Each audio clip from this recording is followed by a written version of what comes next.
Hey guys, and welcome to your 2-Minute Money Manager. I'm your host, Stacey Johnson, and this answer is brought to you by MoneyTalksNews.com, serving up the best in personal finance news and advice since 1991. Today's question comes to us from James. James says, we're thinking of buying a house and want to get our credit in shape. Unfortunately, well, it's not terrible. It's not perfect either. What's the fastest way to make it better? Well, James, I got 3 things for you. Thing number 1, the fastest way to make your credit better, your credit score higher, is to go and look at your credit history and resolve any mistakes you may find there. You go to annualcreditreport.com, nowhere else, annualcreditreport.com, and there you can get a free copy of your credit report from each of the 3 major credit reporting bureaus. You're going to take a look at that thing, and you're going to see if there are any mistakes in it. If there are, you're going to challenge them, which you can typically do right online, and have those mistakes corrected. You would be surprised at how many people's credit histories have mistakes in them. You can have somebody else's debt in there that isn't yours, and that could be impacting your credit score. So you want to take a quick look for mistakes. Now, what if you got problems in there that aren't mistakes? Well, you can challenge them. So in other words, let's say that you paid something late. You can challenge that.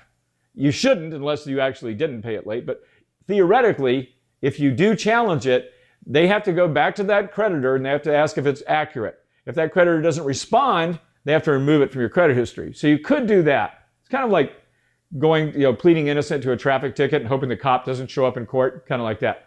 Now, a third thing you could do with legitimate problems on your credit history is you can ask that creditor to take them off. I've seen this done, and it can work. Not guaranteed by any means, but you can write a letter. Let's say you've had a credit card with Citibank for 10 years, and you've like 1 late pay. There's nothing wrong with writing a letter to Citibank and saying, hey, do me a solid and remove this black mark on my credit history. I'm a good customer. I've only made 1 mistake. And you can do something like that and maybe have some of these things removed. Okay, now, thing 2, another thing you can do is you can lower your utilization ratio. 50-cent term for a 2-cent concept. All you're really talking about is use as little of your available credit as possible. If you've got a $10,000 credit line, you really should try to keep it under $3,000. In fact, you should try to keep it to nothing.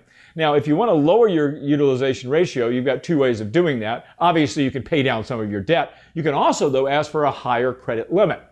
So if what you're trying to do is keep your credit utilization ratio as low as possible, if right now you're using $1,000 of it and it's got a $5,000 limit, you can raise the limit to $10,000.